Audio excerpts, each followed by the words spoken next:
On Christmas morning, I overheard my wife telling her sister in the guest room he's so insignificant. All my smiles were fake.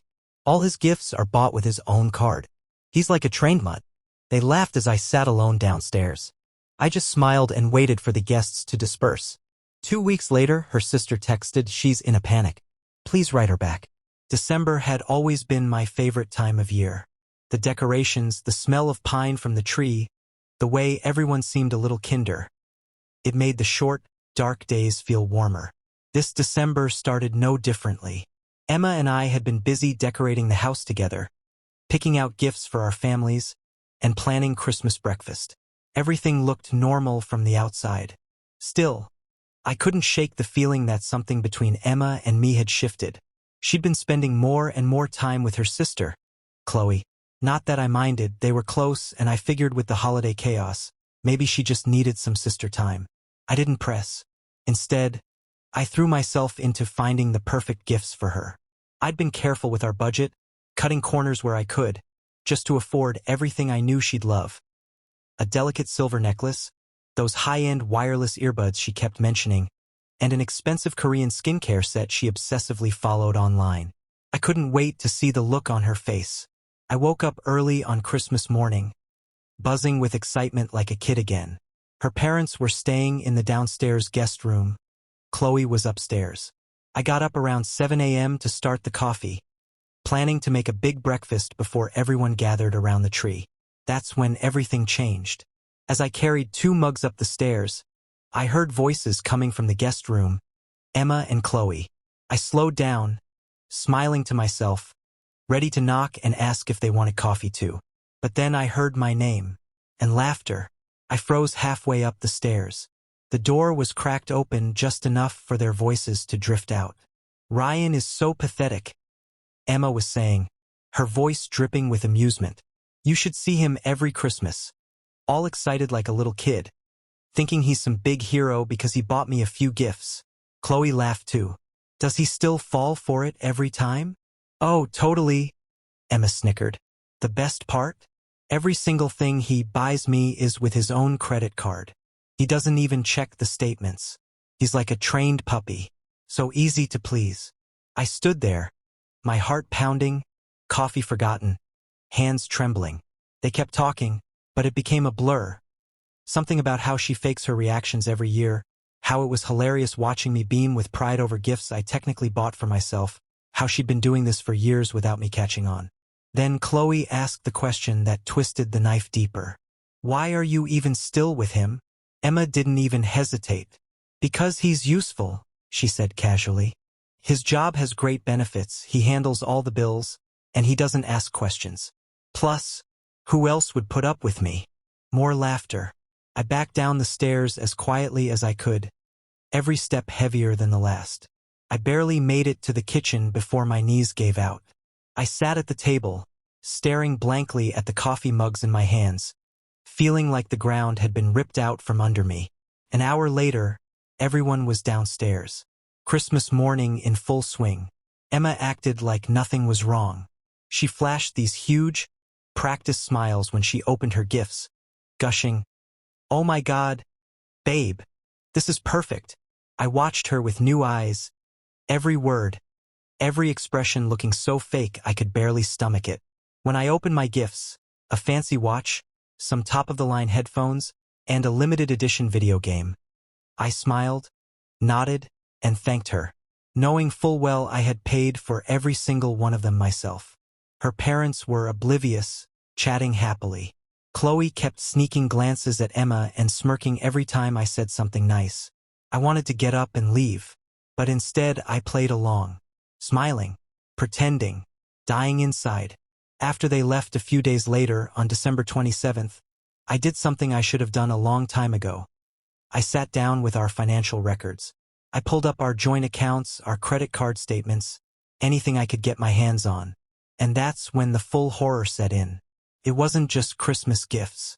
It wasn't just a few innocent white lies. For years, Emma had been siphoning money from me. Cash advances on my credit card. Secret store credit cards opened in both our names. Withdrawals from our savings account she never mentioned. Purchases for spa days, designer clothes, lavish lunches with Chloe, all while telling me we couldn't afford basic home repairs or a weekend getaway I'd been saving for. The betrayal wasn't a single knife to the heart. It was death by 1,000 cuts. The days that followed blurred together. I went to work. I came home. I smiled. I made small talk. But inside, I was crumbling. Emma had no clue. She spent her days flaunting the jewelry I'd gotten her, posting gushing Instagram captions about what an amazing husband she had. Comments flooded in. "You're so lucky. Relationship goals." Every single one was a slap in the face. At night, I lay awake staring at the ceiling, replaying her words in my head. He's like a trained puppy. 5 years. 5 years of my life spent loving someone who saw me as a joke, a paycheck, a fool. Something hardened inside me during those sleepless nights. It wasn't anger. It wasn't sadness. It was something sharper, colder, clarity. I started digging even deeper. Bank accounts, text logs, any evidence I could gather. I discovered she'd been sending Chloe money every month, hundreds of dollars, for no clear reason. The pieces of the puzzle started falling into place. Those sister weekends that drained our account? Those emergency expenses she never explained? I saw everything clearly now. New Year's Eve was the final straw. We went to a friend's party and Emma spent the whole night ignoring me, drinking too much, laughing loudly with everyone else. When she finally asked me to drive her home because she didn't feel well, I agreed. But as soon as we got home, she perked up, pulling out her phone, smiling down at the screen. Probably texting Chloe about what an idiot I was. I stood there in the hallway watching her, and something inside me snapped. No yelling. No confrontation. That's what she would expect. That's what she could spin against me later. No. I was going to do the smart, quiet, precise. That night, while she passed out from too much champagne, I opened my laptop. I started a file. I made a list. Everything I knew. Everything I had. Everything I needed to do. The trained puppy had learned some new tricks. And soon, Emma and Chloe were going to find out just how dangerous a smart, quiet dog could be when you finally pushed him too far.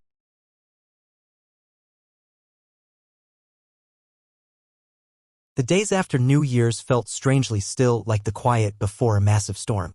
I went through the motions, waking up, going to work, coming home, eating dinner with Emma, but it was all mechanical.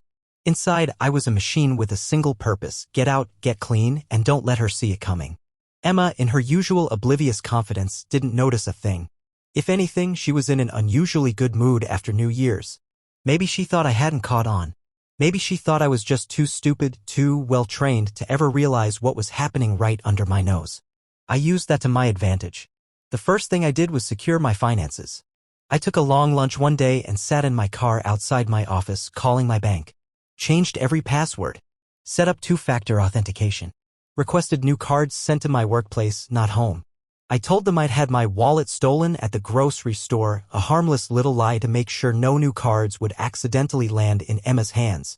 When she texted me later, panicking about a fraud alert on our joint account, I calmly told her I was tightening security because of a supposed data breach I'd read about. She bought it without hesitation. The irony almost made me laugh. The woman robbing me blind was suddenly worried about fraud. At home, I started keeping a private journal. Every transaction. Every weird conversation. I took pictures of anything around the house that I'd bought: electronics, kitchen appliances, even the damn couch. I organized screenshots of bank statements showing unauthorized withdrawals, printouts of her spa trips funded by me, all of it. It wasn't just for court someday. It was for me. To remind myself I wasn't imagining things. That I wasn't crazy. Meanwhile, I subtly began withdrawing from her. Nothing dramatic that would tip her off. I just stopped doing the little things. I stopped folding her laundry along with mine. I stopped asking what she wanted for dinner. I stopped texting her cute updates during the day, stopped rushing home after work. I even turned down an invitation to one of her friends' birthday dinners, something I'd never done before. The old Ryan would have apologized profusely, bent over backward to make up for it. Not anymore. Emma noticed, of course. One night, as we sat on opposite ends of the couch, she asked, "Is everything okay?" I shrugged, keeping my face neutral. Work's been rough. She seemed to accept that. After all, what could I possibly know? In her mind, I was still the same clueless, loyal idiot who couldn't function without her. While she busied herself with her skincare routines and Netflix binges, I was working behind the scenes. I found a one-bedroom apartment about 20 minutes away. Nothing fancy, but it was clean, safe, and most importantly, mine. I paid the deposit and first month's rent from a personal savings account Emma didn't even know existed. I had started it 2 years ago, planning to surprise her with a dream anniversary trip someday. Funny how things work out. Next, I met up with an old college buddy, Matt, who worked as a financial advisor. Over beers, I laid everything out, the secret accounts, the unauthorized debts, the years of financial betrayal. Matt's face when he saw the evidence was priceless. "Jesus, Ryan," he said, shaking his head. "You're not just getting divorced. You're getting your life back." He helped me draft a plan, how to separate our finances cleanly, how to protect myself legally, how to avoid the common traps guys fall into when their soon-to-be ex tries to drag things out or guilt-trip them into bad deals. One of the hardest parts during all of this was maintaining my mask at home. Emma kept throwing little tests my way without even realizing it, offering to buy takeout using my card, of course, complaining about how tight money was after spending $300 on new shoes, asking me to run errands she could easily do herself. The old me would have jumped at every opportunity to make her life easier. The new me smiled, nodded, and quietly filed everything away. Some nights, I sat alone in my car after work, staring at the house I'd once thought of as our home, feeling like a stranger looking into someone else's life. I couldn't believe how many red flags I had ignored over the years. The way Emma got irritated whenever I wanted to look at our joint account. The way she always had brand new clothes but insisted we couldn't afford a vacation. The way she gradually isolated me from my friends like Jake and Mark under the excuse that they didn't respect our marriage. Speaking of Jake and Mark, I finally reached out to them after 2 long years of radio silence. Emma had always told me they were bad influences. Turns out they had been trying to reach me, but Emma conveniently forgot to pass along their messages. We grabbed beers and it felt like no time had passed. I didn't tell them the whole story. Not yet. But reconnecting with them was like waking up from a long, heavy sleep. Around day 8 of my quiet plan, Emma started getting nervous. She was texting more than usual, double-checking when I'd be home, asking weird questions about my schedule. One night, I pretended to fall asleep on the couch while she stayed up scrolling through her phone. Out of the corner of my eye, I saw her slip off to the bathroom with her phone in hand. The door didn't quite shut. I heard her whispering urgently to Chloe, "Something's wrong with Ryan. He's acting different. What if he knows?" Chloe's voice came through, dismissive as ever. "You're being paranoid. He's clueless. He'll never figure anything out." I nearly laughed out loud. Their arrogance would be their downfall. By day 10, I had done almost everything on my list. A new bank account set up. My direct deposit from work redirected. Important documents, passport, birth certificate, car title, gathered and locked in my car trunk, along with a small suitcase of essentials. Appointment set with a divorce attorney, referred by Matt. I was almost free. The final piece was timing. Emma had mentioned earlier that she was planning a weekend trip to Chloe's to help her with some house projects. Perfect. I told her I was swamped with work and couldn't come along. She barely blinked. In her mind, Ryan would always be there, loyal and dumb as ever, waiting like an obedient pet for his master's return. But she was wrong. Very, very wrong.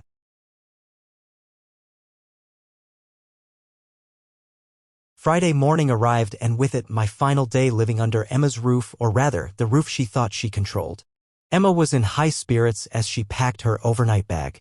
I helped her carry it to her car, kissed her goodbye like everything was normal, and waved as she drove down the street toward Chloe's house. The second her car disappeared around the corner, I didn't waste a single second. I moved fast. The moving company I'd pre-booked weeks ago arrived within 30 minutes. 2 guys in uniforms, a big truck, no questions asked. I'd already gone through the house and marked everything that was mine: furniture I'd bought before marriage, electronics I could prove ownership of, personal items that had receipts attached to my name. I left behind anything that was truly shared or anything I couldn't legally claim without risking trouble. I wasn't going to stoop to Emma's level. I wanted this clean. We moved fast. Box after box, piece after piece. It was surreal watching my life, my real life, being loaded into a truck while the shell of the fake marriage still sat there, silent and empty. By early afternoon, the truck was gone. I locked the house one last time, keys in my pocket, and drove over to my new apartment. It was small, barely furnished, and smelled faintly of fresh paint, but it was mine. We unloaded the essentials: my bed, my desk, my clothes, my gaming setup, my important documents. I tipped the movers generously and stood there for a few minutes after they left, just taking it all in. Freedom. It didn't feel how I thought it would. It wasn't like in the movies where you burst into tears of joy or dance around the room. It was quieter. Heavier. A deep, solid feeling in my chest, like the first real, clean breath after being underwater too long. But I wasn't done yet. I got back in my car and drove back to the old house one last time. There was one final thing I needed to do before I could truly walk away. On the dining room table, I laid out everything. A neatly organized stack of evidence. Copies of credit card statements showing cash advances and unauthorized purchases. Screenshots of the money transfers to Chloe. Photos of the gifts Emma had bragged about with receipts proving I paid for them myself. Bank records showing how she drained our savings for spa days, designer clothes, and weekends with her sister. And yes, an audio recording of Emma and Chloe mocking me as a trained dog, fully legal in my state. On top of the stack, I placed a set of divorce papers already signed by me, drafted by my lawyer. All she had to do was sign her part. Next to the papers, I placed two more things: my house key and my wedding ring. Then I took out my phone, sent one final text to her number, and blocked it immediately after. The trained dog learned some new tricks. Enjoy your weekend. I didn't block unknown numbers yet, just hers. I figured she might start using friends' phones once she realized I was gone. And I was right. By the time I got back to my new place and sat down on my old couch, my phone was already lighting up like a Christmas tree. Unknown numbers. Private calls. Voicemails. Texts. Emails. Even social media DMs. Emma had clearly come home early and found the empty house, the evidence, the ring. The panic in her messages practically radiated through the screen. Where are you? This isn't funny, Ryan. We can work through this, just please call me. I'm sorry, please come home, we can fix this. Some were angry. Some were pathetic.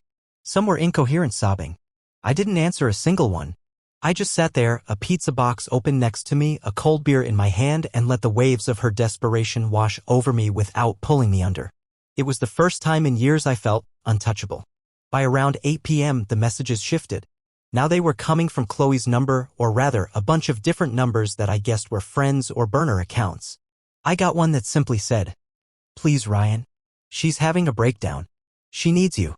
Another said, "This has gone too far. Talk to her." The most satisfying one came from Chloe herself. "Please answer her. She's not eating. She's sick. You can't just disappear like this." The audacity. The same Chloe who had laughed about me being a trained dog, now begging me to come back? I didn't even dignify it with a response. I simply took a screenshot of the messages and added them to my growing collection of documentation just in case. The night dragged on, but instead of feeling restless or guilty, I felt still. It was over. The lies, the manipulation, the gaslighting, the casual cruelty. All of it. I wasn't her pet anymore. I wasn't her ATM. I wasn't her fool. I was free. That night, I slept on an air mattress surrounded by unpacked boxes. The window was open a crack, letting in the cool night air. The city noises in the distance were unfamiliar but comforting. I slept like garbage, woke up around 3 a.m., heart pounding, mind racing. Not with regret. Not even really with sadness. Just the sheer weight of everything that had changed. 5 years of marriage. Gone. The life I thought I was building? Fake. The woman I thought loved me? An illusion. I sat on the floor of my empty apartment, staring at my bare walls, feeling the raw, jagged edge of grief and anger swirl together in my chest. But beneath all of it, stronger than anything else, was a deep, unshakable certainty. I had done the right thing. No matter how lonely it got. No matter how scared I felt starting over at 32. No matter how many nights I lay awake wondering how it all went so wrong. I was free. And freedom, real freedom, was worth every ounce of pain it took to get there.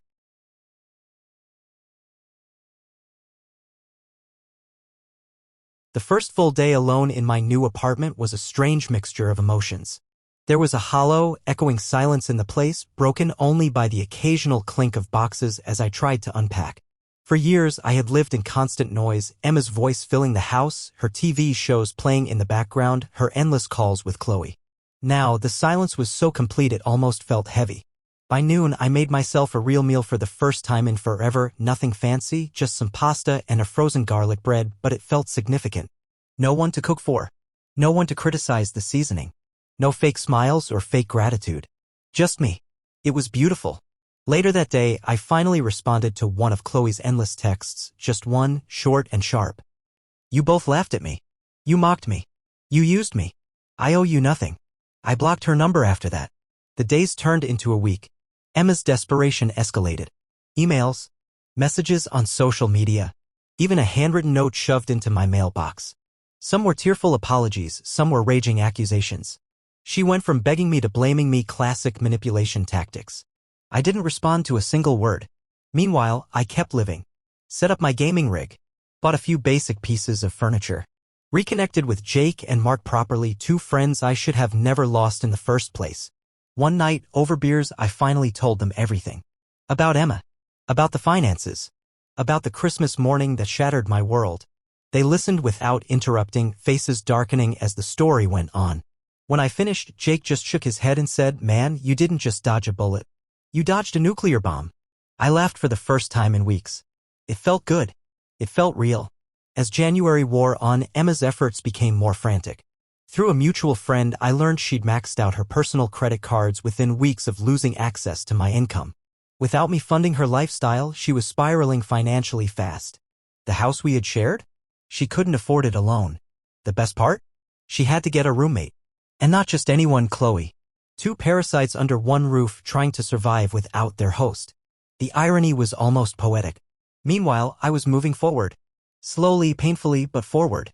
I got a gym membership. Started cooking more meals from scratch. Went to therapy even though it felt weird at first to spill my guts to a stranger. And bit by bit I started rebuilding myself. Not the old Ryan. Not the trained puppy. Someone stronger. Someone who knew better now. The divorce proceedings were surprisingly smooth, probably because Emma knew she didn't have a leg to stand on. My lawyer presented the evidence I had so carefully collected, the financial records, the audio recordings, the documented manipulations. Faced with that mountain of proof, Emma's demands evaporated. No alimony. Assets split cleanly. The house sold. Each of us walking away with what was legally ours. Our final meeting, with the lawyers present, was surreal.